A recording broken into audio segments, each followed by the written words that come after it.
Bienvenida, amada congregación y amigos, a nuestro culto Doctrina para la Vida, de nuestra Iglesia Comunidad de Gracia.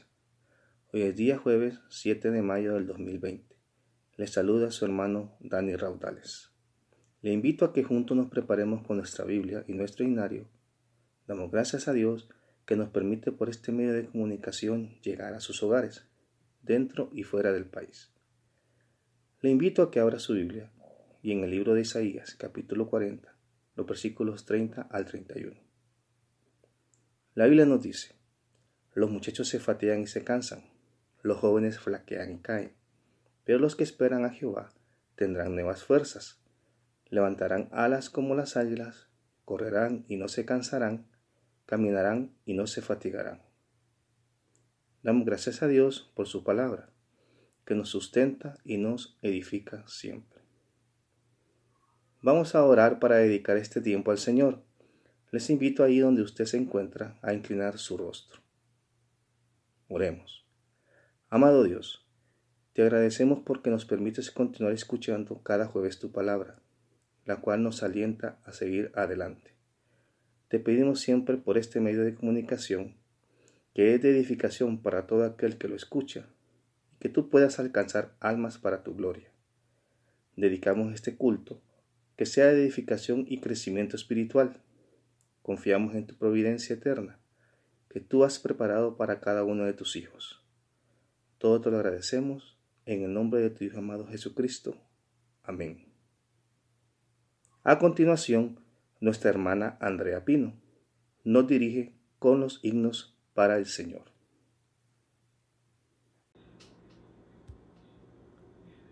Venid, adoremos delante del Señor nuestro Hacedor. Salmos 95, 6. Himno número 3. Santo, santo, grande, eterno Dios.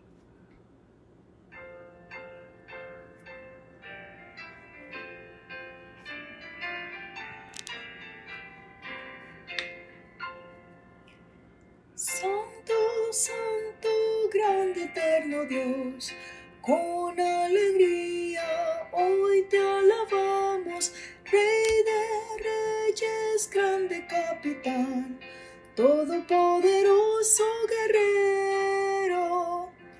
Honor y gloria, luz y dominio, tributaremos todos a ti. Santo, santo eres tu Señor, Dios de las batallas glorioso. Alabadle cielos, tierra y mar, toda su iglesia, sus mensajeros, alabanzas, cantos de loor, hoy unidos elevaremos. Pues majestuoso y reverendo, fuego y vida eres, Señor. Santo, santo eres tu Señor, Dios de las batallas glorioso. Rey de siglos, solo eterno Dios, veraz y justo, incomprensible, inmortal, autor de todo bien, eres tú el anciano de días, y para siempre entonaremos el canto eterno de redención. Santo, santo eres tú, Señor, Dios de las batallas glorioso.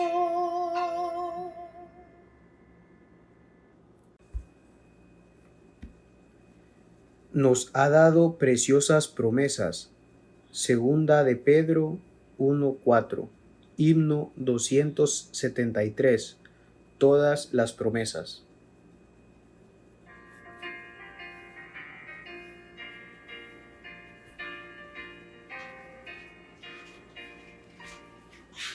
Todas las promesas del Señor Jesús son apoyo poderoso de mi fe. Mientras lucho aquí buscando yo su luz, siempre en sus promesas confiaré. Grandes, fieles, las promesas que el Señor Jesús ha dado. Grandes, fieles, en ellas para siempre confiaré. Todas las promesas para el hombre fiel, el Señor en sus bondades cumplirá. Y confiado sé que para siempre en Él, paz eterna mi alma gozará. Grandes, fieles, las promesas que el Señor Jesús ha dado. Grandes, fieles, en ellas para siempre confiaré. Todas las promesas del Señor serán con su fuerza en nuestra vida terrenal. Ellas en la dura lid nos sostendrán y triunfar podremos sobre el mar. Grandes, fieles, las promesas que el Señor Jesús ha dado. Grandes, fieles, en ellas para siempre confiaré. Si alguno está en Cristo, nueva criatura es. 2 Corintios 5:17. Himno 302. Sin Cristo yo no tengo nada.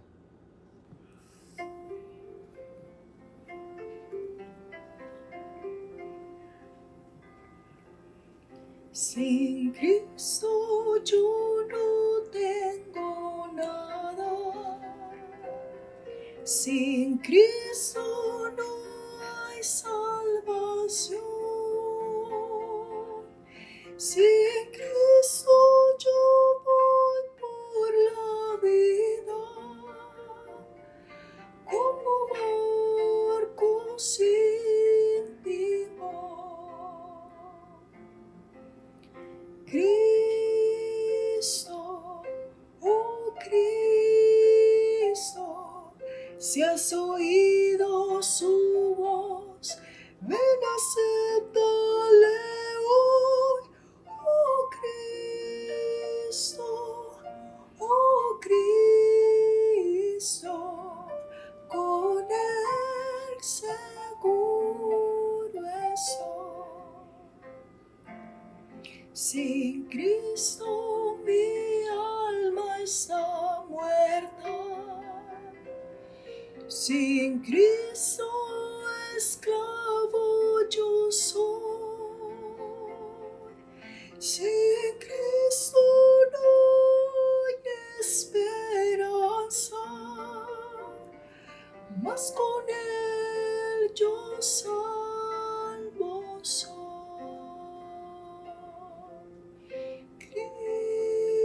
Cristo, oh Cristo, si has oído su voz, ven, acéptale hoy.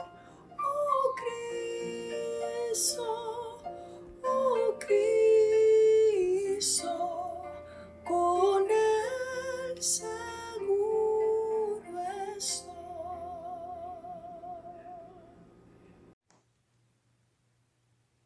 Gracias, hermana Andrea Pino. Continuando con nuestro culto, vamos ahora al segmento de Noticias del Fin. Invito a la hermana Dania López.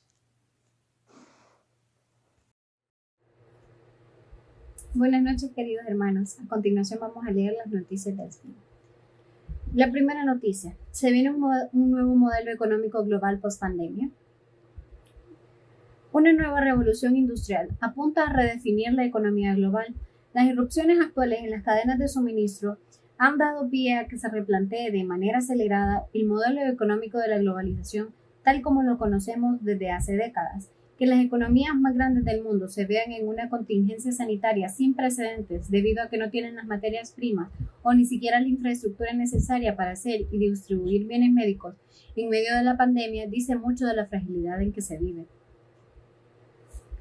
El caso de Estados Unidos es quizás el más paradigmático, teniendo en cuenta que alrededor del 70% de su economía se basa en la venta y compra de servicios, y además en el método Toyota, justo a tiempo, que reduce los costos de almacenamiento, pero solo puede ser aplicado en tiempos donde el aislamiento social no se junte con el desequilibrado modelo de la cadena de suministros.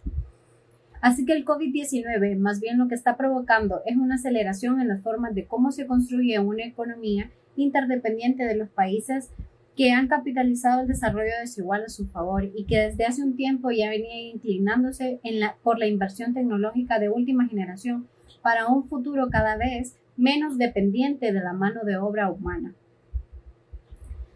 Las ganancias en los mercados financieros occidentales no se traducen en inversiones productivas, lo que crearía más empleo, sino que se destinan a los bolsillos personales de los multimillonarios y a la deslocalización industrial en los países asiáticos.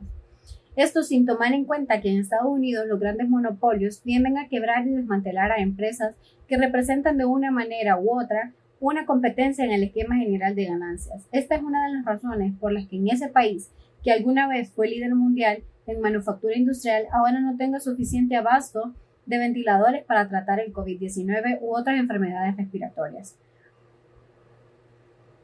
Mientras que las riquezas financieras en Occidente son distribuidas entre un puñito de personas, en otras latitudes se concibe una nueva revolución industrial basada en la inteligencia artificial y en la manufactura automatizada, además de recurrir a la innovación de energía alternativa, la nanotecnología y la computación cuántica. La manufactura en 3D ya es un proceso en vías de generalización en países desarrollados. En Europa han dado uso a las impresoras 3D para fabricar ventiladores y otros bienes sanitarios.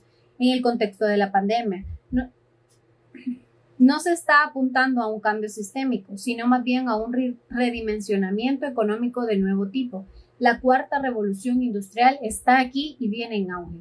Los países que avanzan en la revolución tecnológica y tienen acceso a los materiales necesarios para participar en esta forma de producción prosperarán y liderarán una nueva cadena de exportaciones e importaciones internacionales. China, en su adaptación, estará o ya está en la primera línea de esta nueva etapa de innovación industrial, junto con Corea del Sur, Japón y algunos países europeos, Alemania, Reino Unido, incluso Polonia.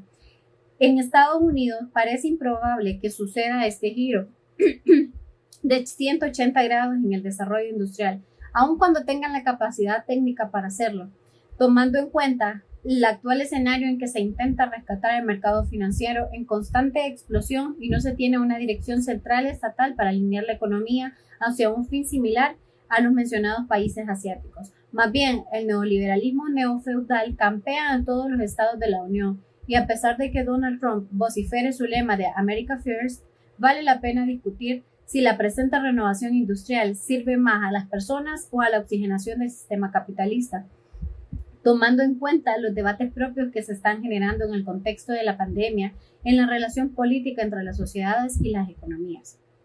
La segunda noticia. Análisis. Los beneficios del petróleo barato en un mundo de parálisis económica. El derrumbe del precio del petróleo que llevó al crudo de Estados Unidos a niveles negativos por primera vez en la historia puede ofrecer un resquicio de esperanza para la economía mundial al ofrecer un trampolín para la recuperación cuando finalmente terminen los confinamientos por el coronavirus. El petróleo barato reduce los costos de transporte y fabricación al tiempo que deja dinero en los bolsillos de los consumidores para otros gastos, lo que en esencia relaja las condiciones financieras. Sin embargo, también puede ser destructivo, ya que afecta a los mercados de valores.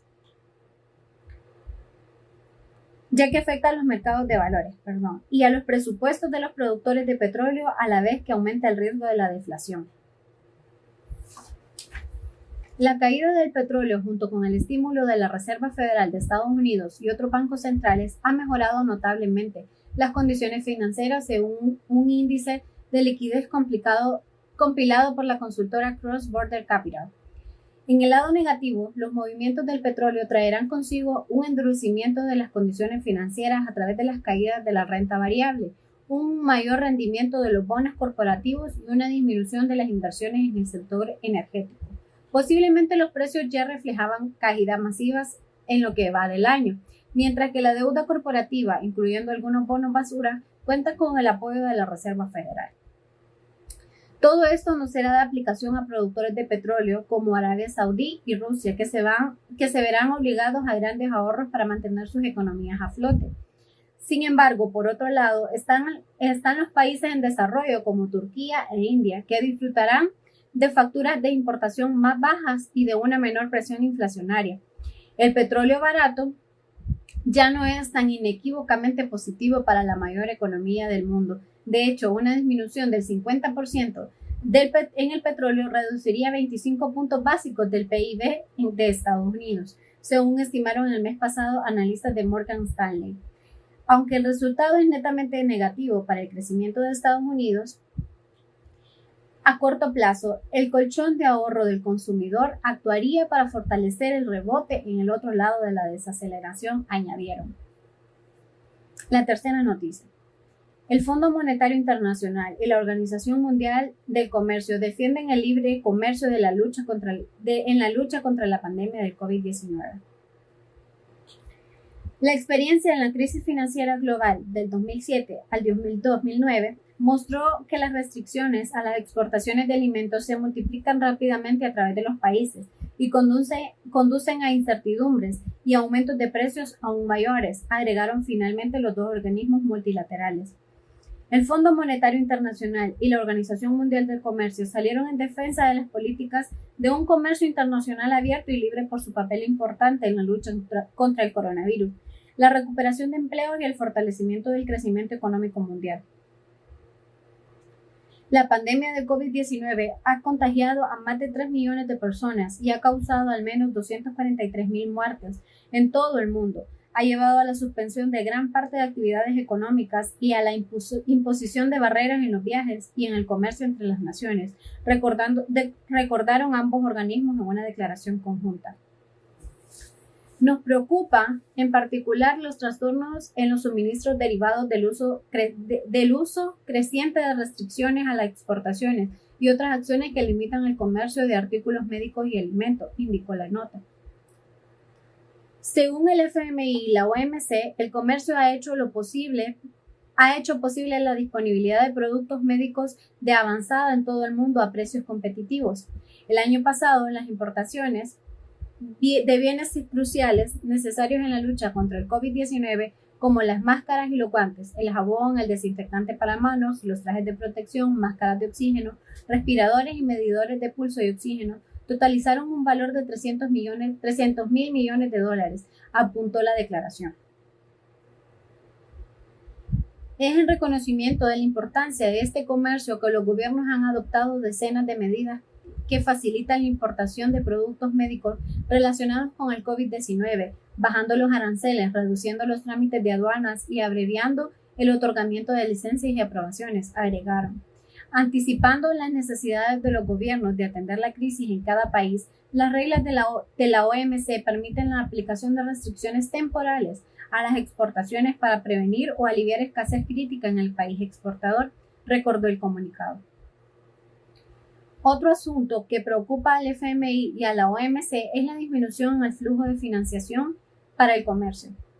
La financiación adecuada del comercio es importante para asegurar que las importaciones de alimentos y equipos médicos esenciales lleguen a las economías donde son necesarios, indicó la declaración. Además de las restricciones sobre los bienes para la medicina, están empezando a aparecer limitantes sobre algunos bienes alimenticios a pesar de que el suministro sigue siendo fuerte. La experiencia en la crisis financiera global 2007-2009 mostró que las restricciones a las exportaciones de alimentos se multiplican rápidamente a través de los países y conducen a incertidumbres y aumentos de precios aún mayores, agregaron finalmente los dos organismos multilaterales. Buenas noches, hermanos, que el Señor les bendiga. Gracias, hermana Dania López. Comenzamos nuestro segmento de información. Por favor, les solicito tomar nota de cada punto que a continuación detallamos. Si usted ha sido parte de nuestra audiencia y quiere enviar un corto video de saludo en donde nos cuente su experiencia de los cultos virtuales que se han transmitido, puede enviarnos un video al número de celular 95 79 44 10.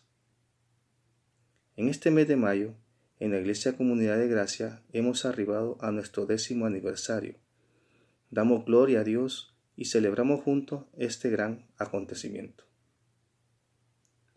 Le invitamos a poder ver todas las transmisiones nuevamente y a compartirlos con sus hermanos, amigos, familiares, compañeros de trabajo y de estudio, y compartirlo a sus contactos en las redes sociales, y así poder presentar el Evangelio de Salvación a todos. En la actualidad, la Iglesia Evangélica Comunidad de Gracia cuenta con 2 cadenas de oración, una que tiene 10 años de vigencia, donde se reciben peticiones de oración sobre salud, temas económicos, asuntos legales, necesidades espirituales, entre otras. Si usted tiene una petición de oración, comuníquese con la hermana Karen Sánchez al número de celular 33 65 71 31. La otra cadena de oración surge por la emergencia del COVID-19. Es la denominada de 24 horas, con peticiones específicas para este tema, con hermanos orando en segmentos de media hora cada uno. Si usted quiere participar activamente en ella, llame al hermano Onan Morel al número de celular 88 00 99 70, y así podremos incluirlo y enviarle la petición de oración para la media hora que se seleccione. Si usted desea ofrendar, diezmar, vía electrónica o en el banco o en el autobanco, puede hacerlo al número de cuenta 11 401 01 57 76-6 del Banco de Occidente. Repito, si usted quiere diezmar o ofrendar vía electrónica en el banco o en el autobanco, puede hacerlo al número de cuenta 11 401 01 57 76-6 del Banco de Occidente. A continuación, el saludo fraterno de la audiencia.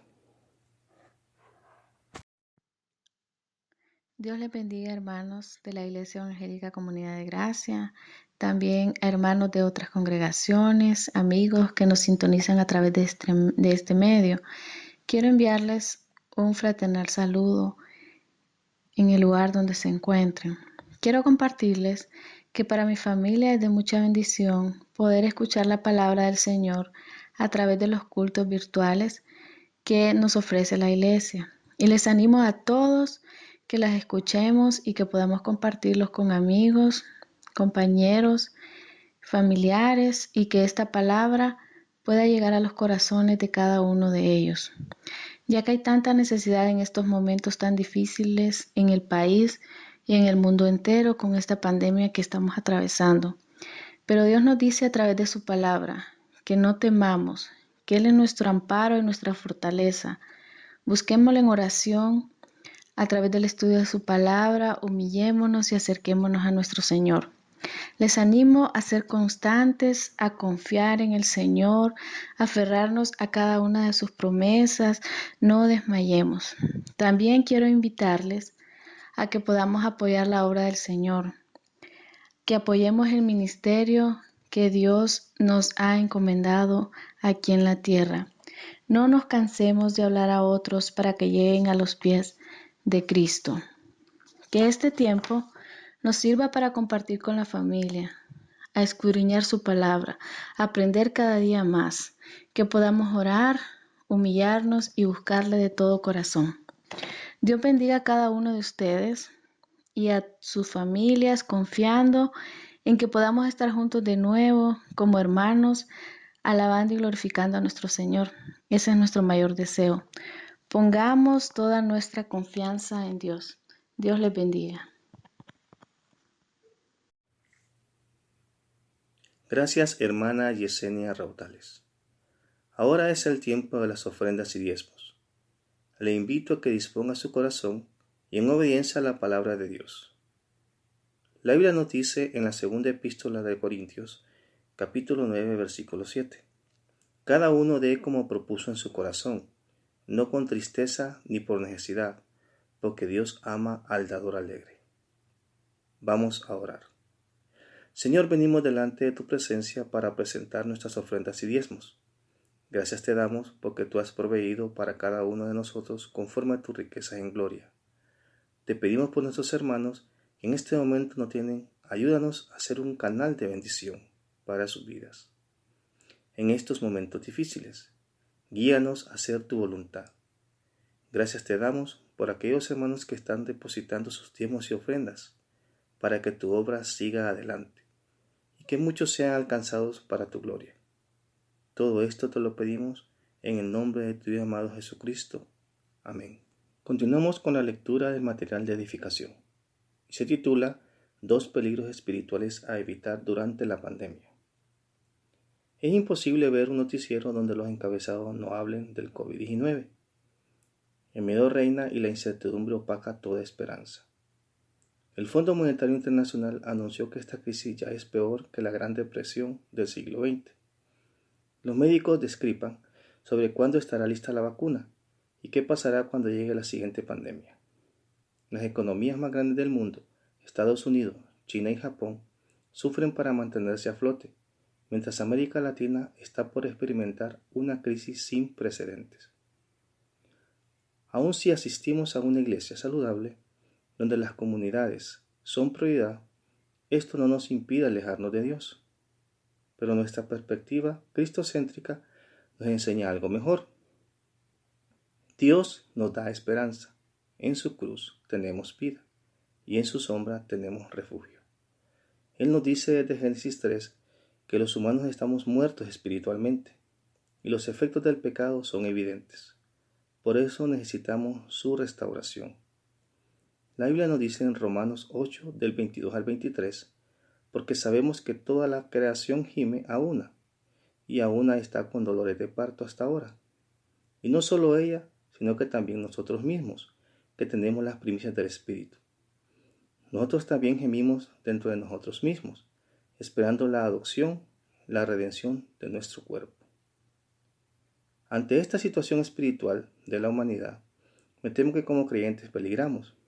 La pandemia en sí misma es un gran peligro, pero como hijos de Dios, luchamos en una dimensión espiritual, donde hay dos grandes peligros, que nos acechan y quizás no los advertimos. Efesios 6:12 nos dice, porque no tenemos lucha contra sangre y carne, sino contra principados, contra potestades, contra los gobernadores de las tinieblas de este siglo, contra huestes espirituales de maldad en las regiones celestes. El primer peligro es alejarnos de Dios. Estoy agradecido por la tecnología que permite a la iglesia seguir en comunicación. Sin videollamadas, transmisiones en vivo o chat virtuales, nuestra situación actual sería distinta. Sin embargo, el creyente corre el peligro constante de alejarse de Dios y en estos tiempos de pandemia puede ser más propenso a eso. Aún así, si asistimos a una iglesia saludable, donde las comunidades son prioridad, esto no nos impide alejarnos de Dios. Por eso Pablo aconseja, así que el piensa estar firme, mire que no caiga. Nuestra labor es estar cerca de Dios en tiempos de libertad, opresión, de salud o de pandemia. Hebreos 4:16 nos dice, acerquémonos pues confiadamente al trono de la gracia, para alcanzar misericordia y hallar gracia para el oportuno socorro. Haremos bien en evaluar nuestra relación con Dios durante este tiempo, ya que todo se puede convertir en rutina que deja a Dios a un lado. Así que organiza tiempo de estudio bíblico personal, familiar y con tu congregación. Aun cuando sea de manera virtual, evalúa tu corazón y tus pensamientos, evita la queja y procura que prevalezca tu deseo por el reino de Dios. Mateo 6:33 nos dice, mas buscad primeramente el reino de Dios y su justicia, y todas estas cosas os serán añadidas. Acércate a Dios. Él es tu único y verdadero refugio. El segundo peligro que vemos es alejarnos del mundo. El reino de Dios se manifestó con la llegada, muerte y resurrección de Cristo. Mateo 4:7 nos dice, Jesús le dijo, escrito está también, no tentarás al Señor tu Dios. Una vez más, el hombre puede habitar con Dios por la obra de Cristo. Por eso acerquémonos a quienes necesitan el Evangelio. Pablo nos describió como luminarias. Filipenses 2:15 nos dice, para que seáis irreprensibles y sencillos, hijos de Dios sin mancha en medio de una generación maligna y perversa, en medio de la cual resplandecéis como luminarias en el mundo. Es nuestra labor resplandecer en un mundo oscuro. Una vez más el hombre puede habitar con Dios, por eso acerquémonos a quienes necesitan el Evangelio.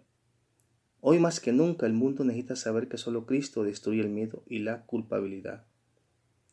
Hebreos 9:22 nos dice, y casi todo es purificado según la ley con sangre, y sin derramamiento de sangre no se hace remisión. Tal vez la cuarentena y dejar de asistir a la iglesia no trae un peligro para tu familia, porque tienes acceso a los servicios en línea. Pero piensa en esto. ¿Peligra un inconverso con la prohibición de ir a una iglesia y de hablar con un creyente a causa del aislamiento social? Me temo que sí. Este tiempo de confinamiento no es para estar cómodos viendo nuestras celebraciones en línea, sino para compadecernos y orar por el mundo caído. Necesitamos compartir el Evangelio una y otra vez. Así que te animo a usar tus redes sociales sabiamente. Evita propagar noticias falsas o videos de último invento casero sobre cómo vencer el COVID-19. Es momento de compartir con el mundo la única noticia que trae vida eterna, el Evangelio de Cristo. Esta es la única cura para el pecado, que es la peor pandemia. Pasamos ahora con el segmento Eventos Finales, con nuestro amado pastor Julio Durón, con el tema La doctrina del arrebatamiento.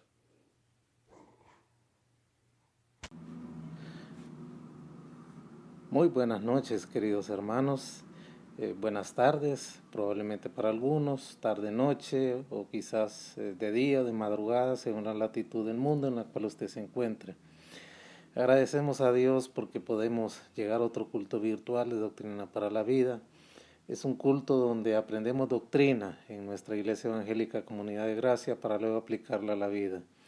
Siempre hemos sido fieles defensores y siempre lo hemos creído así, que la doctrina le pone estructura a la vida espiritual, le da consistencia, de manera tal que cuando vengan las exigencias de la vida, usted puede tener algo en su corazón, algo en su mente, que el Espíritu Santo de Dios pueda tomar para afirmarle y para que usted no sucumba, para que usted no fracase, para que usted no caiga bajo el peso de la tristeza y de la ansiedad y de las preocupaciones, al saber que tenemos promesas firmes en Dios y esperanzas eternas. Por eso desde aquí les saludamos a todos nuestros hermanos de la iglesia local y también a aquellos hermanos que en medio de esta crisis han encontrado un espacio en estos cultos virtualizados y han comenzado a seguirlos. Y qué bueno, nos alegramos por ellos sinceramente. Y hermanos de otras congregaciones también que se les ha invitado y ellos han tenido a bien acompañarnos, no solamente aquí en el país, sino también en otras latitudes del mundo.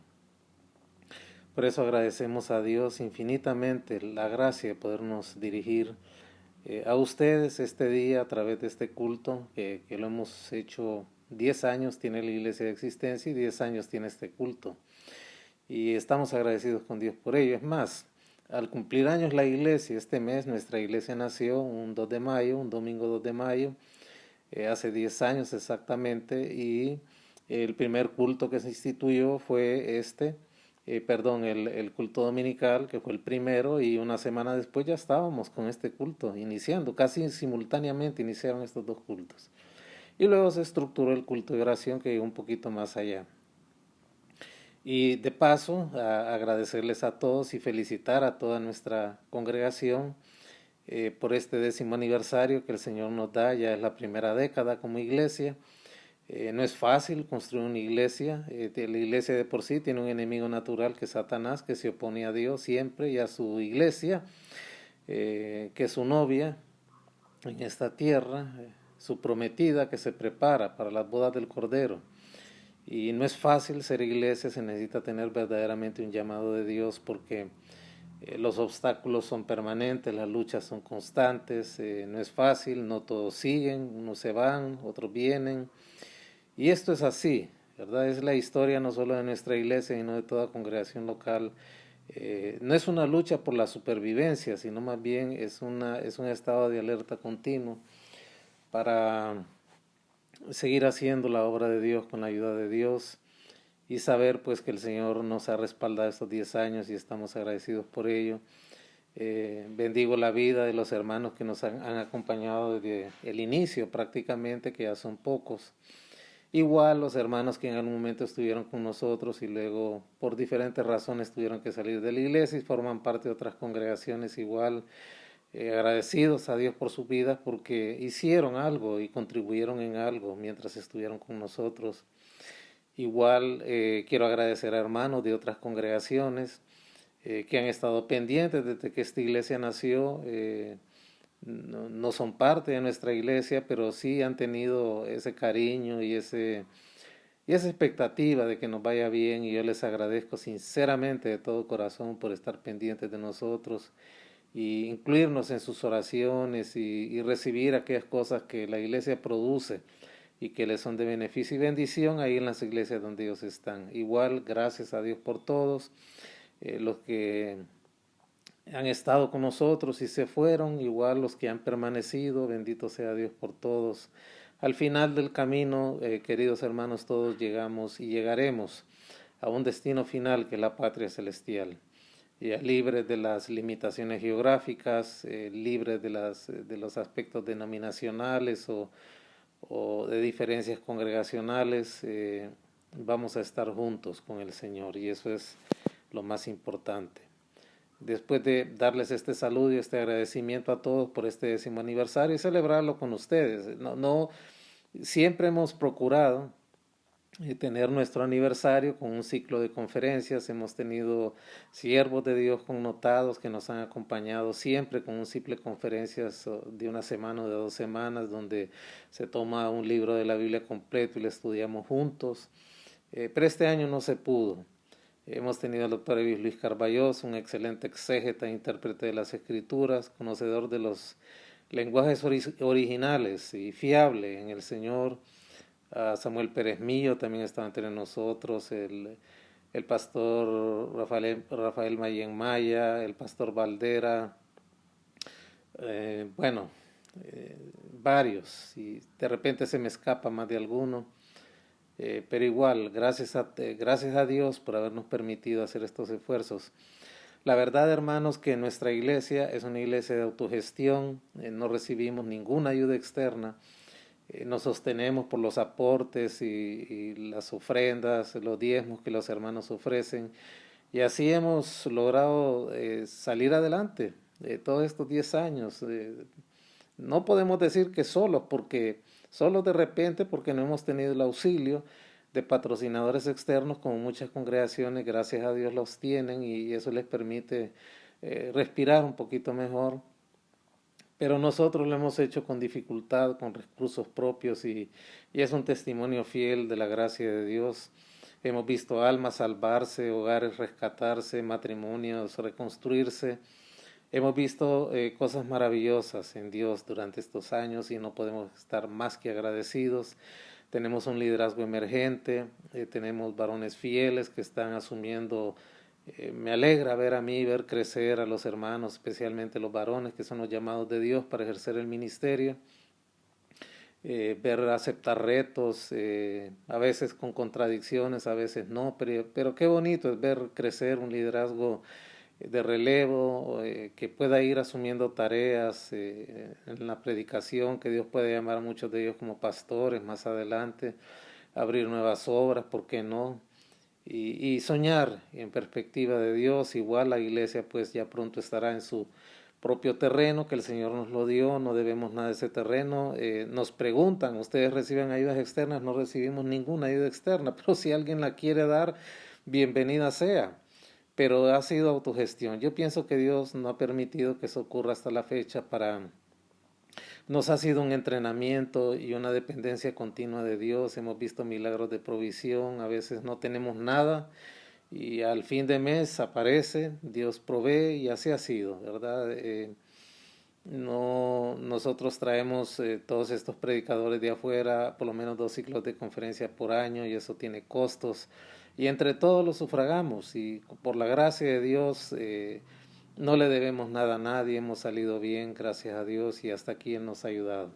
Pero sobre todas las cosas, el fruto espiritual en los corazones de los creyentes, pienso yo que eso ha sido maravilloso, ver toda la obra de Dios en la vida de nuestros feligreses, con los diferentes programas formativos que tiene la iglesia, tanto para niños, para los jóvenes, para los adultos, y la predicación expositiva de la palabra de Dios, que ha sido gran bendición para esta iglesia, y la colaboración de todos estos siervos que han venido y con cuyas iglesias tenemos lazos fraternos fuertes que nos unen. Este año, si las cosas mejoraran, de repente vamos a tener al doctor Cornelio Rivera, que iba a estar para estas fechas con nosotros. Es más, vino, y en eso vino la cuarentena y toda esta cuestión del coronavirus, no se pudo, él tuvo que volver de regreso, pero tenemos la expectativa, quizás a finales de año podamos tenerle, y vamos a ver cómo queda el mundo después de que todo esto pase. Dios, lo único que tenemos seguridad y certeza, queridos hermanos, es que Dios está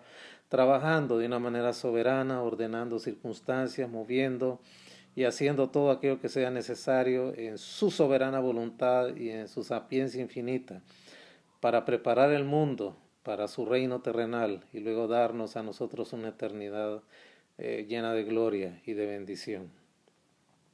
Vamos a orar para entregar este tiempo al Señor. Amado Dios, gracias te damos por todos nuestros hermanos propios de la iglesia, por estos 10 años que nos has dado como iglesia. Gracias por todos los hermanos que han tenido a bien agregarse a estos cultos virtuales, Padre, y es maravilloso, Señor, esa obra también en sus corazones. Bendíceles donde estén y en los países donde estén. Haz tu obra en sus vidas y permite que la misma bendición que recibimos nosotros la reciban ellos también. Así oramos dándote las gracias infinitas en el nombre de Jesús. Amén.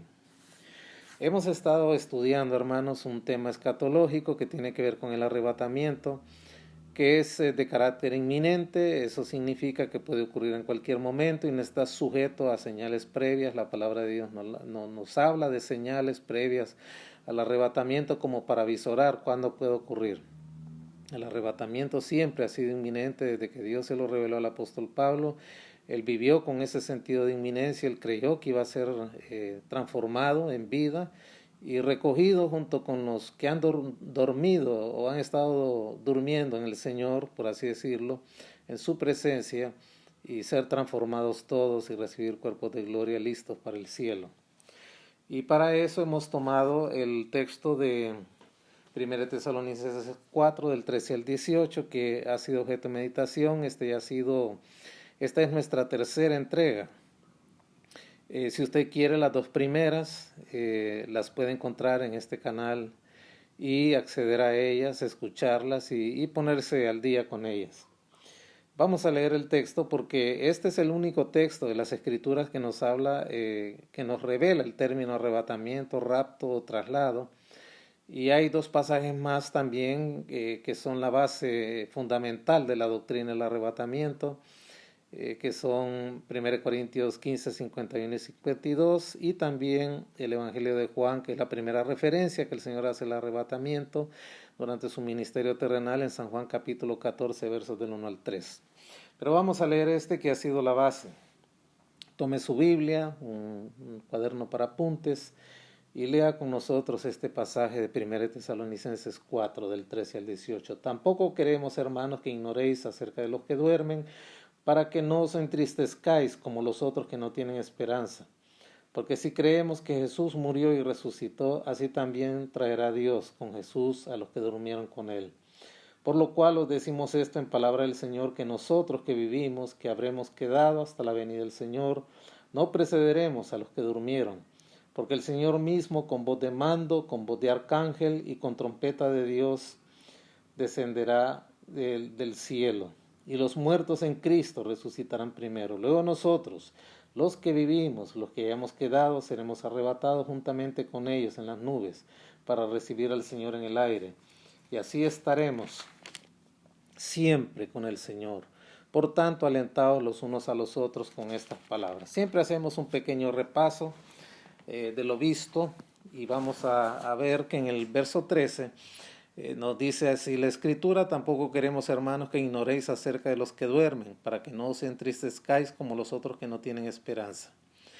El ministerio de Pablo, lo repito, en Tesalónica fue muy breve, pero muchos de los habitantes que creyeron en el Evangelio en esa ciudad creyeron en la realidad del regreso de Cristo y lo esperaban en cualquier momento. Hay varios pasajes dentro de estas dos cartas que así lo testifican. Y ellos vivían en una expectación constante de su venida y aguardaban con amor y entusiasmo la manifestación de Cristo. Ahora, ellos tenían una pregunta: ¿qué va a suceder con los cristianos que mueren antes de que Él venga?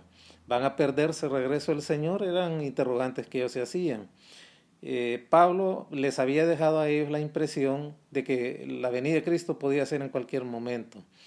Pero la confusión de ellos vino porque comenzaban a ser perseguidos, había una persecución feroz, y ellos creyeron que la venida de Cristo los iba a librar de esa experiencia desagradable en cuanto al regreso del Señor, pero igual tenían el interrogante: ¿qué va a pasar con aquellos que murieron antes de que el Señor regrese? ¿Se van a perder su regreso?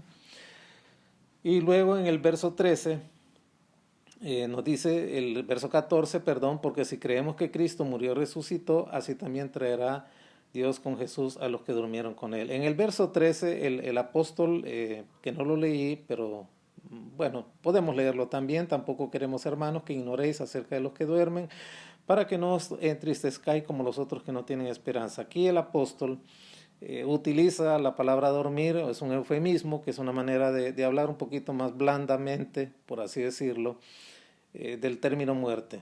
El cuerpo se muere, pero el espíritu está vivo. Eso es lo que él quiere decir ahí. Y les dice: ustedes no tienen por qué tener tristeza, porque así como Cristo fue levantado, también los que murieron en Cristo se levantarán. Y esa referencia al cuerpo que muere o que duerme la empleó el Señor en el caso de la hija de Jairo, que la resucitó, y también en el caso de Esteban, cuando murió apedreado, igual cuando todos estos hombres que el Señor resucitó, pues hay una referencia clara en cuanto a ellos, en cuanto a este término de dormir. Y de manera tal que los creyentes de Tesalónica guardaban ese luto permanente por la ausencia, que ellos creían que se perderían los que habían dormido con el Señor y no iban a disfrutar de esta venida del Señor. Y por lo tanto eso les traía una tristeza profunda, pero no hay razón realmente para que ningún creyente se lamente de esa manera, ni aquí, ni ahora, ni en el futuro, porque no se está perdiendo de nada. Cuando el Señor venga a arrebatar a su iglesia, ellos van a resucitar también. Y en el verso 14 hay una frase que resalta ahí: traerá a Dios con Jesús. La resurrección de Cristo es esencial, porque si Cristo murió y resucitó, de igual manera los que han muerto en Él se van a levantar y van a ser llevados al cielo con su Señor. Esto es importantísimo. Todos estos tres textos que hablan del arrebatamiento, que son este texto de 1 Tesalonicenses 4, del 13 al 18, así como San Juan 14, del 1 al 3, y 1 Corintios 15, del 51 hasta el 58, básicamente los primeros dos, el 51 y el 52, describen ese acontecimiento glorioso, cuando el Señor venga a recoger a sus redimidos y llevarlos con Él al cielo. Por lo tanto, los que durmieron, los que han muerto antes de que esto ocurra, van a ser juntados junto con los que estén vivos para ser llevados al cielo con el Señor. Luego en el verso 15, que fue el análisis final del jueves anterior, nos dice: por lo cual os decimos esto en palabra del Señor, que nosotros que vivimos, que habremos quedado hasta la venida del Señor, no precederemos a los que durmieron.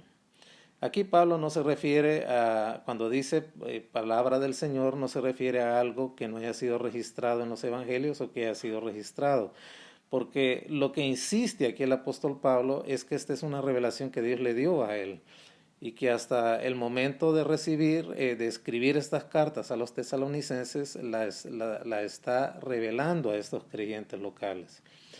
Hay varios textos que muchos confunden y que creen que habla del arrebatamiento, como Mateo 24, 30 y 31, que lo vimos el jueves pasado, San Juan 6, 39 y 40, y 11 del 25 y 26. Esos pasajes tienen similitudes con este de Tesalonicenses.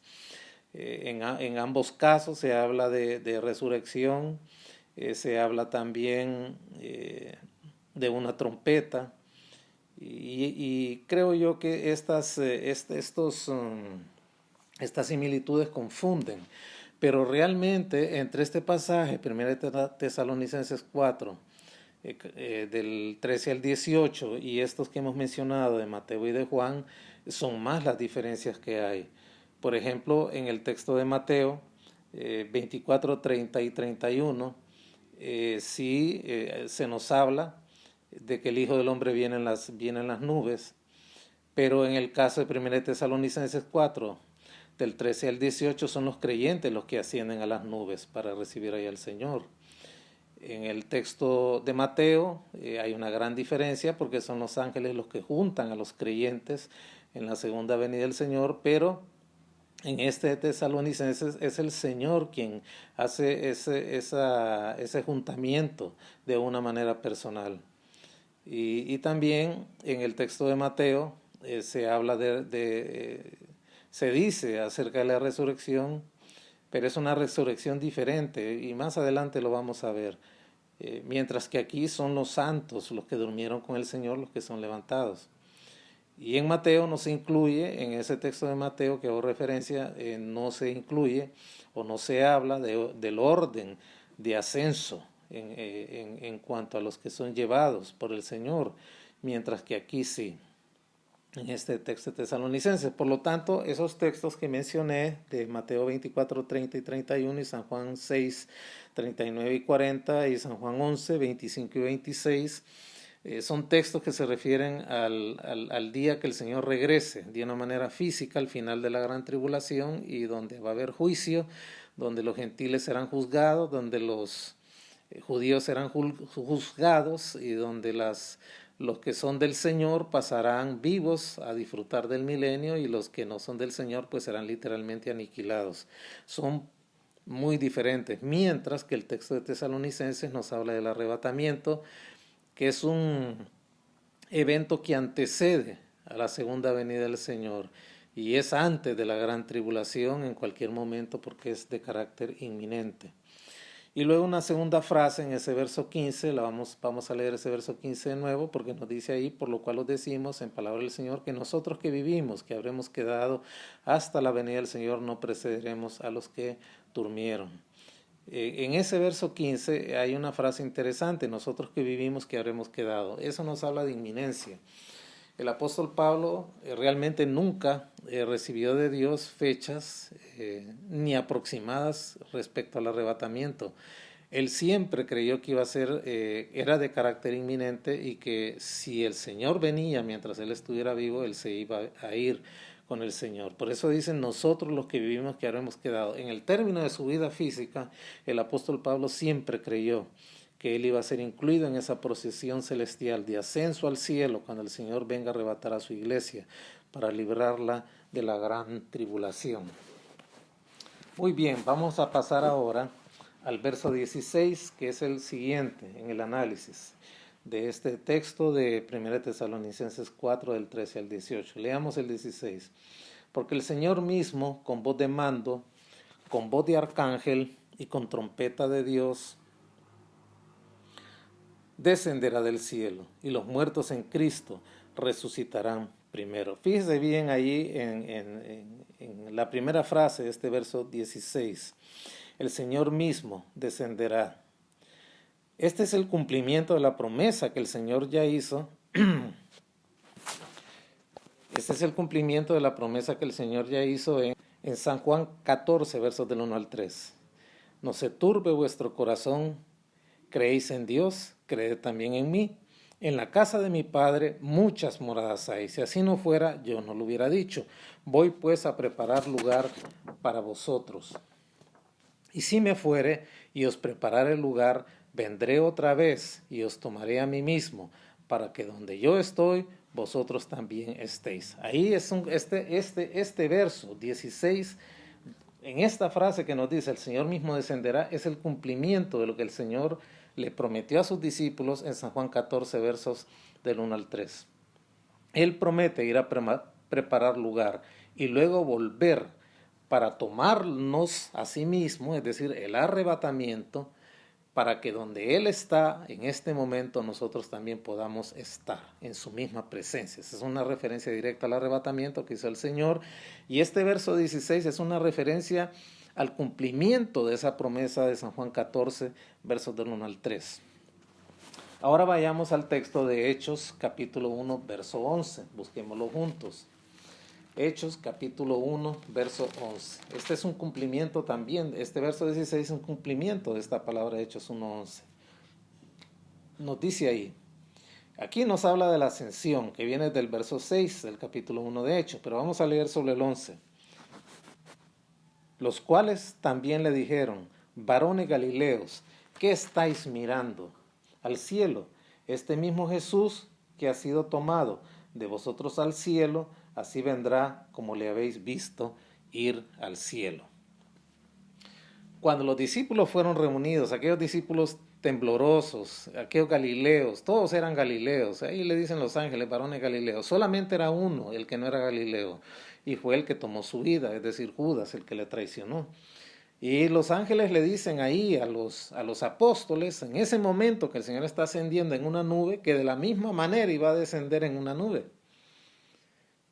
Y así, literalmente a ese mismo lugar de donde Él está ascendiendo. O sea, este verso 16 de 1 Tesalonicenses 4 es el cumplimiento de San Juan 14, versos 1 al 3 y Hechos 1:11.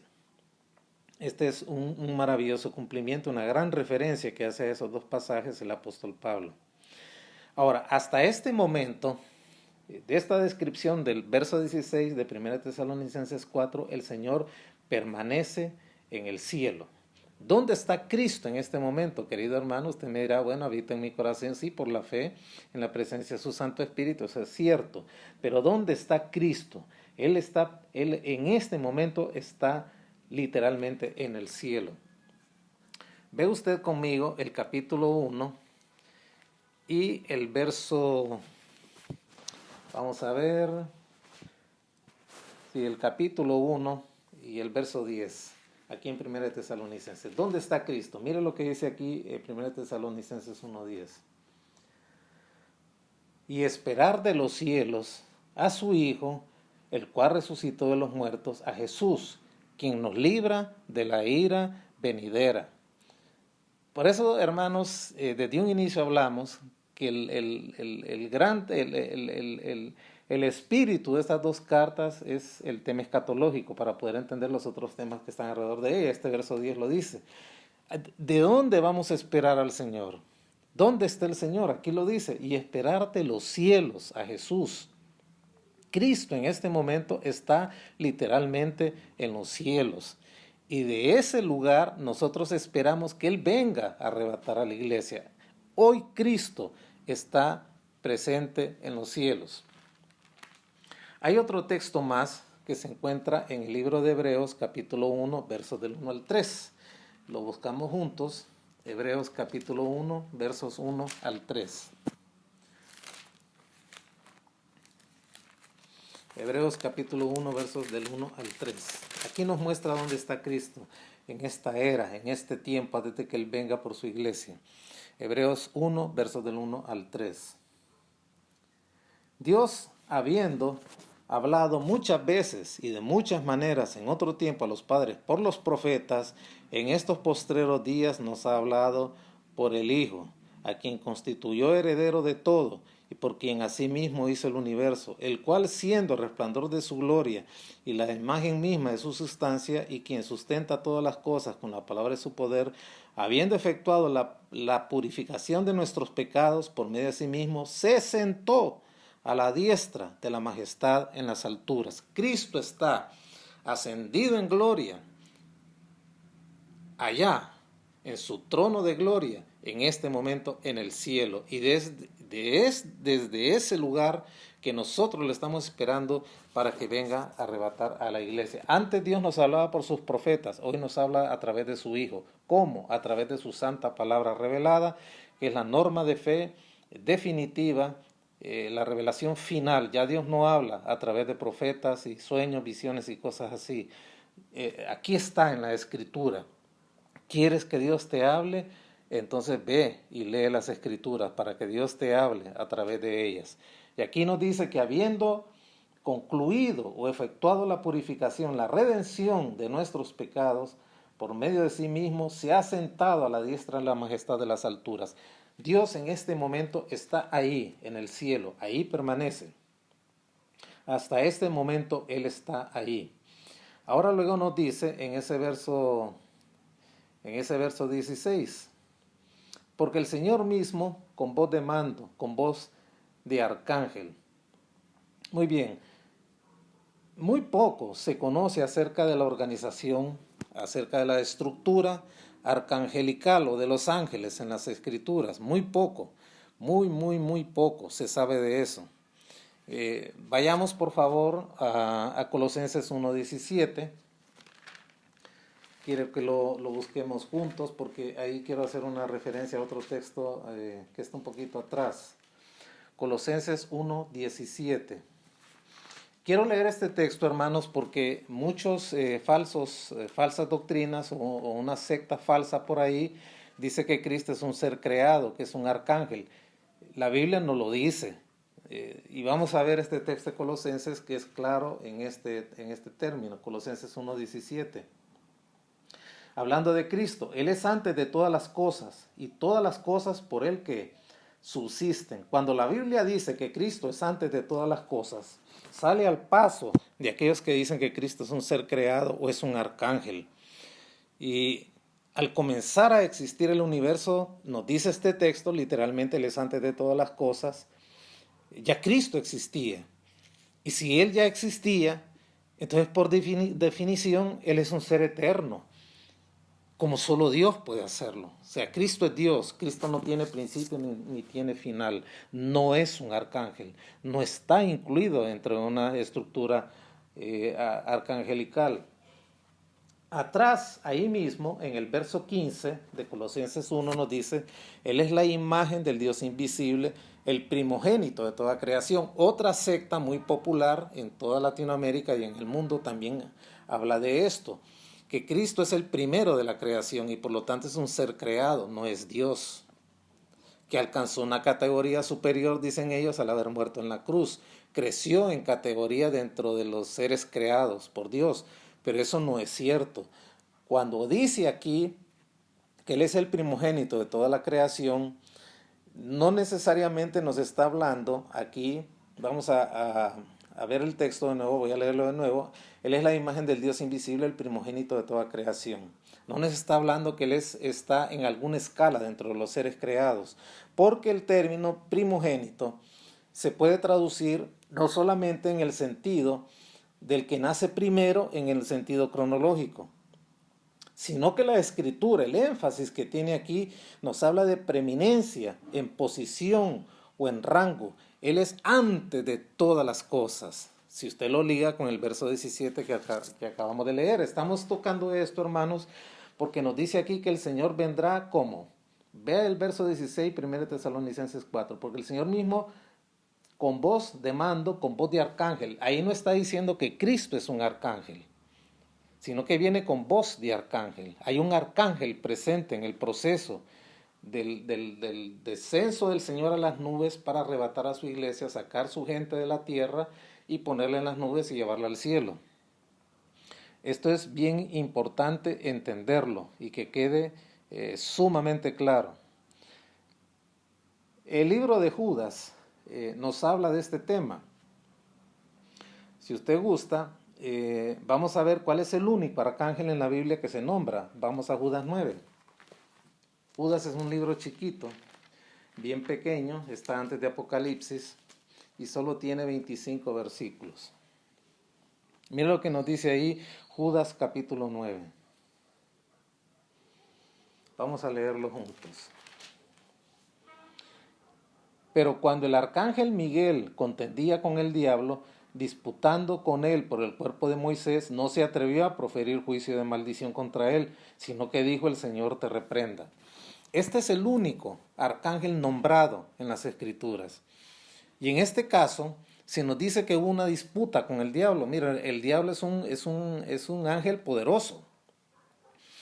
Y Dios de alguna manera le delegó, según lo que nos dice este texto de Judas, la función de enterrar a Moisés, su cuerpo, en un lugar secreto donde nadie supiera dónde estaba la tumba de Moisés.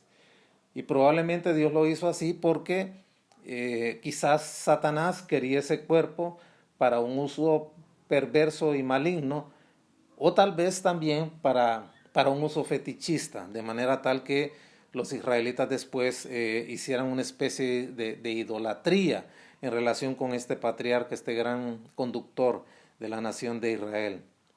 Y la manera como el arcángel Miguel se dirige al diablo en este caso es entregándolo al poder de Dios. De igual manera, hermanos, yo sinceramente se lo digo, no entiendo cómo los creyentes pasan viendo demonios hasta debajo del plato y de la mesa, atribuyéndole todas sus faltas al diablo, y pasan reprendiendo demonios, atando demonios, ligando demonios, echando fuera demonios. Y yo no entiendo cómo el mundo ya no está limpio de demonios, porque pasan atando tantos demonios, al menos que el diablo tenga una cadena tan larga que se le sale a cada rato. Aquí nos dice la manera, mire, los creyentes ni siquiera deberíamos de nombrar al diablo ni dirigirnos a él, sino simple y sencillamente entregarlo al poder de Dios, porque Dios sabe cómo tratar con el diablo, y esa debe ser nuestra protección, nuestra bendición. Hablo de esto, hermanos, porque aprovecho este texto. La verdad que esta referencia de Judas no aparece, este verso 9 no aparece en ningún lugar de la Biblia, y probablemente es una referencia a un libro apócrifo que registra este hecho, y creo que este libro apócrifo es uno que se le llama la Ascensión de Moisés, algo así. Pero hago esta referencia solamente para ilustrar que hay un solo arcángel nombrado en las Escrituras, uno solo, de ahí no se nombra ninguno más. Hay una referencia más que parece mostrarnos que hay más arcángeles aparte de Miguel, y eso se encuentra en Daniel 10:13.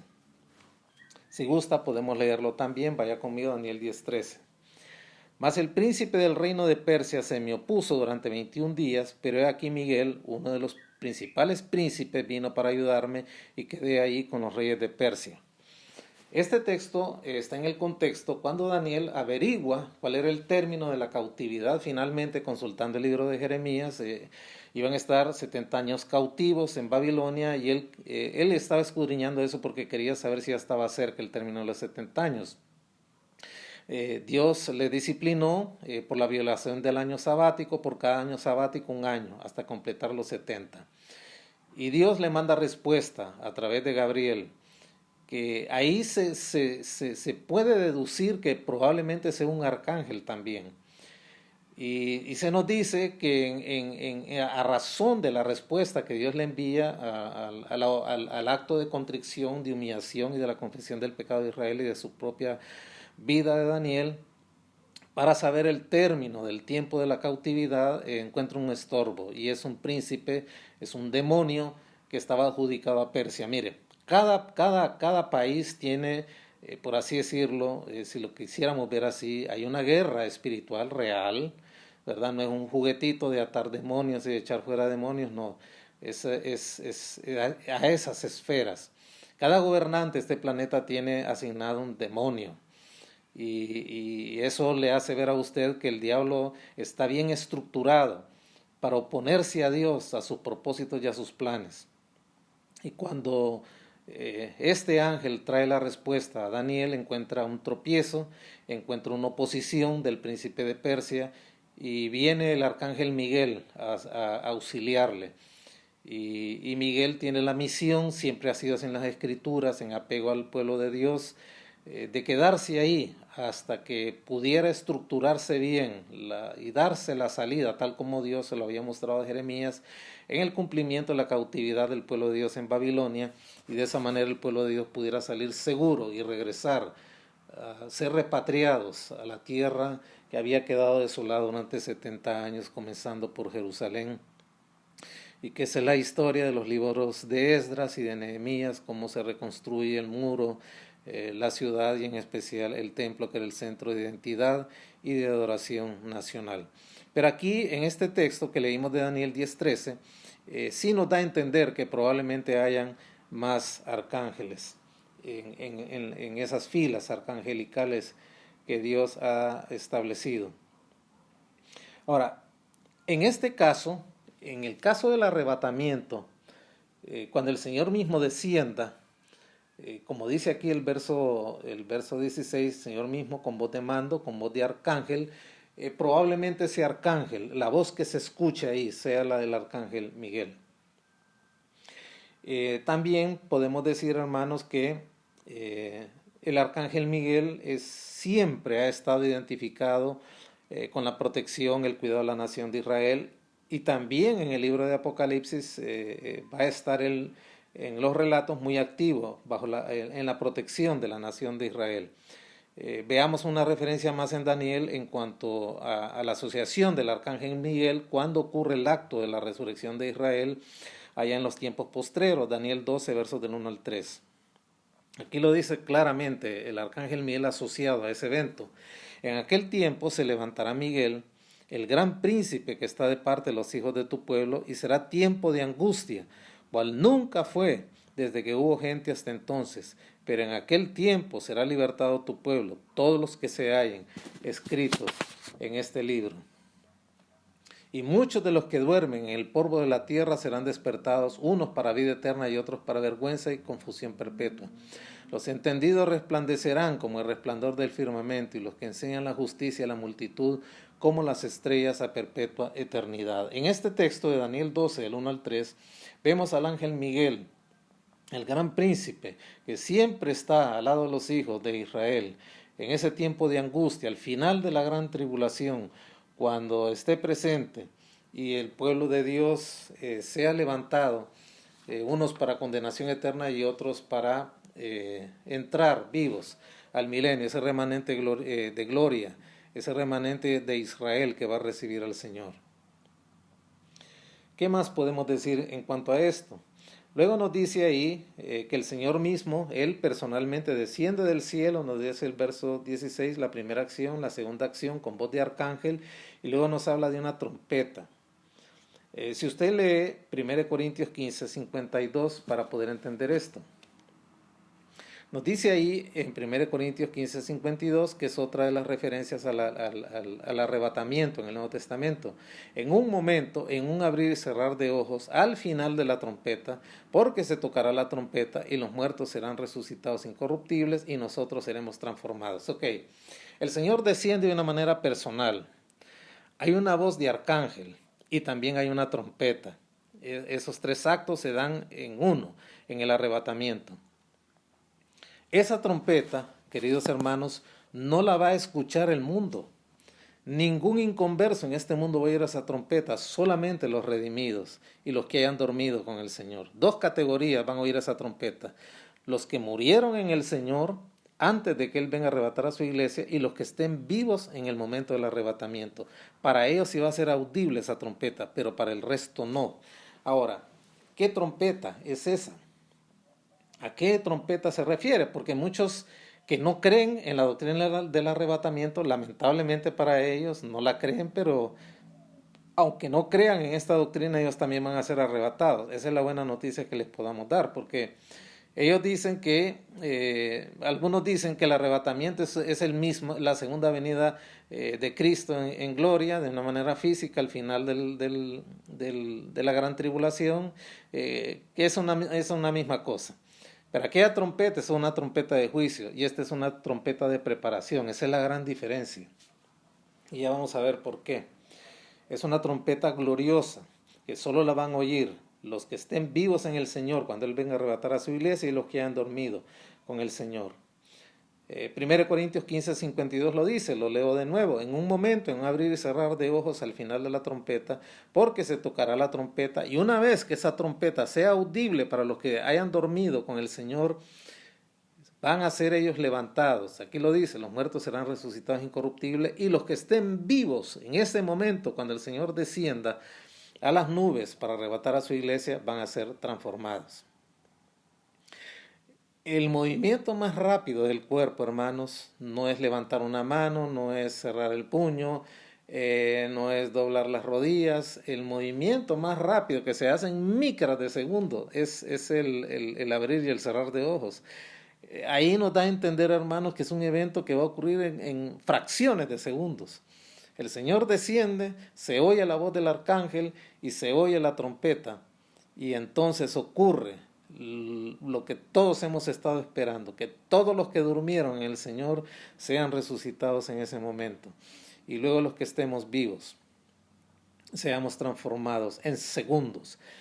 Cuente a ver cuántos segundos tarda usted en cerrar los ojos. Son micras de segundos. Usted cierra y abre los ojos una gran cantidad de veces, en un segundo de repente. Y así de rápida, y así ¿cómo decirle?, distractado en cuanto al tiempo, va a ser este evento glorioso. Esta es una trompeta de preparación, no es una trompeta de juicio. Por eso es que muchos se confunden con textos de San Juan y con los textos de Mateo 24, diciendo que no hay tal arrebatamiento, porque cuando el Señor regrese, se va a oír esa trompeta de juicio y entonces es lo mismo, nada que ver. Esta es una trompeta de preparación. Esta trompeta no corresponde definitivamente a las trompetas de juicio. De Apocalipsis capítulo 8 al 11. Hay 3 series de juicios durante la gran tribulación. En el término de la gran tribulación son 7 años. Y durante esos 7 años van a haber 3 series de juicios. Los primeros juicios son 7 sellos.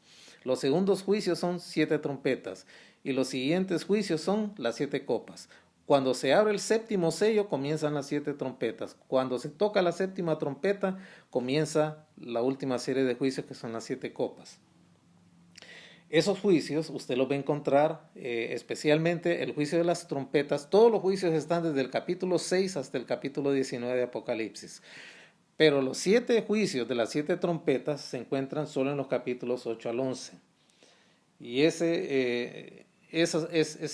son las trompetas de juicio. Esta trompeta que se escucha aquí en 1 de Tesalonicenses 4, 16, no son las trompetas, las 7 trompetas de los 7 juicios que se encuentran en Apocalipsis capítulos 8 al 11. No son las mismas. Esas son trompetas de juicios específicos. Ira de Dios manifestada sobre la tierra.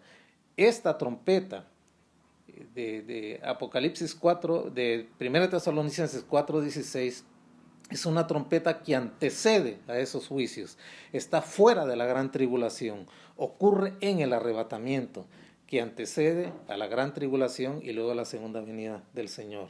Es una trompeta de preparación. ¿Dónde podemos ver una ilustración de esta trompeta de preparación? Bueno, podemos ir a Éxodo 19, versos 16 al 19. Mira lo que nos dice ahí, Éxodo 19, 16 al 19. Esta era una trompeta de preparación, no era de juicio. Ojo, esto es bien diferente. Repito, la trompeta de 1 Tesalonicenses 4, 16 no es una trompeta de juicio. Las trompetas de juicio son las 7 trompetas que se tocarán y que aparecen en los capítulos 8 al 11 de Apocalipsis, antes de que el Señor regrese por segunda vez al final de la gran tribulación. Esta es una trompeta de preparación, para preparar a los que durmieron en el Señor y preparar a los que estén vivos cuando el Señor venga a arrebatar a su iglesia, para que salgan al vuelo con cuerpos de gloria. Nos dice Éxodo 19, 16 al 19. Aconteció que al tercer día, cuando vino la mañana, vinieron truenos y relámpagos y espesa nube sobre el monte y sonido de bocina muy fuerte, y se estremeció todo el pueblo que estaba en el campamento. Y Moisés sacó del campamento al pueblo para recibir a Dios, y se detuvieron al pie del monte. Y todo el monte Sinaí humeaba, porque Jehová había descendido sobre él en el fuego, y el humo subía como el humo de un horno, y todo el monte se estremecía en gran manera. Y el sonido de la bocina iba aumentando en extremo. Moisés hablaba, y Dios le respondía con voz tronante. Este pasaje, hermanos, nos muestra que cuando el Señor le dijo a Moisés que iba a descender en nube sobre el monte Sinaí, iban a ocurrir una serie de eventos ahí para entregarle la ley para el pueblo debía de salir del campamento. Se oyó la trompeta, se oyó la bocina que iba en aumento, esa era una trompeta de preparación, esa trompeta que se tocó ahí, en ese lugar, preparaba al pueblo para que salieran de sus tiendas del campamento y fueran en marcha hacia los límites del monte Sinaí y pudieran ver la gloria de Dios que iba a descender para entregar la ley de Dios. Ese es el mismo efecto de la trompeta en el arrebatamiento. Es una trompeta que la van a escuchar los que murieron esperando este evento y que murieron antes de que ocurriera, los que durmieron en el Señor. Y la van a escuchar los que estén vivos para ser transformados y llevados a las nubes donde el Señor nos espera para llevarnos al cielo de Dios. Esta es la gran diferencia. Y va a ser una trompeta de liberación, no de juicio. Vamos a ver dos textos en Sofonías 1:16 para ir terminando este jueves. Mire qué trompeta más hermosa, de liberación definitiva. Sofonías 1:16. Día de trompeta y de algazara sobre las ciudades fortificadas y sobre las altas torres. Así va a ser esa trompeta, una trompeta de gozo. Algazara, hermanos, es el bullicio que hacen los niños en sus celebraciones de gozo y de alegría. El bullicio que se hace en una boda al celebrar una nueva familia que inicia. El bullicio de un rey que viene. Esa va a ser la trompeta para nosotros, de gozos. Imagine usted, hermano, que el Señor viniera a arrebatar a su iglesia esta misma noche y usted escuche la trompeta, su corazón se le va a llenar de gozo, de alegría, porque llegó el momento de partir vivo, en vida, ser transformado en el aire con un cuerpo de gloria para ir a las nubes donde el Señor nos va a esperar, porque viene a arrebatar a su iglesia y luego llegar al cielo con el Señor. Y para los que durmieron en el Señor, oír esa trompeta va a ser un de gozo, de gran alegría. Van a salir al vuelo a recibir sus cuerpos de gloria y a reunirse también con el Señor en las nubes para ser arrebatados. Tremendo pasaje. Y termino con Zacarías 9:14, también que nos habla esta trompeta de preparación, de gozo, de transformación, de liberación definitiva. Zacarías 9:14. Y Jehová será visto sobre ellos, y su dardo saldrá como relámpago, y Jehová el Señor tocará trompeta e irá entre torbellinos del austro. El austro eran aquellos vientos del sur calientes que se arremolinaban y antecedían la llegada del invierno en aquellas zonas. Va a ser una trompeta de gran alegría, una trompeta de gran gozo, una trompeta que solo los redimidos vivos la van a oír y los que durmieron con el Señor esperando el arrebatamiento. Y al saber que llegó el momento de migrar al cielo, el Señor nos levantará, nos raptará de este mundo, nos arrebatará de este mundo, en las nubes donde Él vendrá para luego llevarnos al cielo. Concluyo con la lectura del verso 16. El Señor mismo, Él de manera personal, va a venir a arrebatar a su iglesia con voz de mando, con voz de arcángel y con trompeta de Dios va a descender del cielo. Y los primeritos que se van a levantar son los que murieron con el Señor. Ellos resucitarán primero. Muy bien, llegamos hasta aquí y les invito para el próximo jueves a estar listos y preparados para seguir escuchando la siguiente entrega, la cuarta, de la doctrina del arrebatamiento. Permítame orar por su vida y la vida de nuestros oyentes. Amado Dios, te damos gracias infinitas por la bendición de habernos permitido estar con tus hijos estudiando esta maravillosa doctrina. Gracias, Padre, porque no debemos de guardar ningún luto ni ninguna tristeza por nuestros familiares que murieron en el Señor y no lograron ver en físico este momento del arrebatamiento. Pero ellos no se han perdido nada, porque el día que tú vengas, que desciendas de manera personal, con voz de mando, con voz de arcángel, y cuando escuchen la trompeta, se van a levantar. Y si estamos vivos para ese momento, también nosotros iremos alzados con ellos a las nubes para ser transformados con cuerpos preparados, listos para la vida celestial, Padre. Y así estaremos juntos con nuestros familiares en el Señor y en tu misma presencia. Gracias por cada oyente, por cada hogar, cada familia, Padre. Y gracias, Señor, porque hasta aquí nos has ayudado, nos has guardado. Te pedimos que llenes nuestros corazones de esperanza en esta espera mientras esta situación pueda durar, Padre. Aunque el mundo sea diferente, ya no sea igual antes de esta pandemia, igual somos tuyos, Padre, igual tú nos sigues cuidando, nos seguirás protegiendo, nos seguirás guardando en las nuevas condiciones con las cuales queda este mundo. Te damos gracias infinitas porque nuestra seguridad no está en las cosas, no está en las políticas estatales, no está en las soluciones humanas. Nuestras vidas están en tus manos. Somos ciudadanos de los cielos. Y así debemos vernos. Llena de fortaleza a tus hijos y de bendición. Gracias te damos por este tiempo y oportunidad de poder haber estudiado tu palabra. Y nos entregamos a ti, al bendito nombre de Jesús. Amén y amén. Que el Señor les bendiga, mis amados hermanos, y Dios mediante, si estamos vivos, el próximo jueves continuaremos con esta serie del arrebatamiento. Yo le animo sinceramente a que haga todo lo posible para hacer llegar los links de todos estos cultos virtuales a otros hermanos en la fe. Lo necesitan, sinceramente se los digo. Yo estoy monitoreando continuamente y veo cosas que se dicen que no van. Hay que cimentar a la gente en la palabra de Dios, hay que cimentar a la gente en la doctrina de las Escrituras, que eso es lo que realmente les va a dar solidez y actuaciones verdaderas como hijos de Dios en medio de todas estas crisis que se están presentando. Le animo a compartir estos cultos con sus amigos, con sus familiares, con sus vecinos, con otros creyentes en otros países y de otras congregaciones. Les va a servir mucho, les va a servir muchísimo y les va a ser de gran bendición y va a traer verdadera solidez y crecimiento espiritual a sus vidas.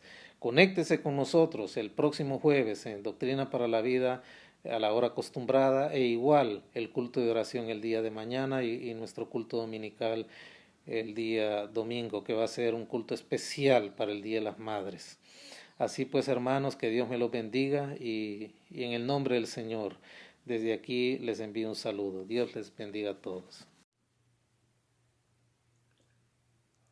Amados hermanos, nos despedimos de este culto Doctrina para la Vida, sin antes recordarle que nos sigan sintonizando a través de nuestra página web, escuchando nuevamente todos los materiales de audio proporcionados para su edificación espiritual. Muchas gracias. Dios les bendiga.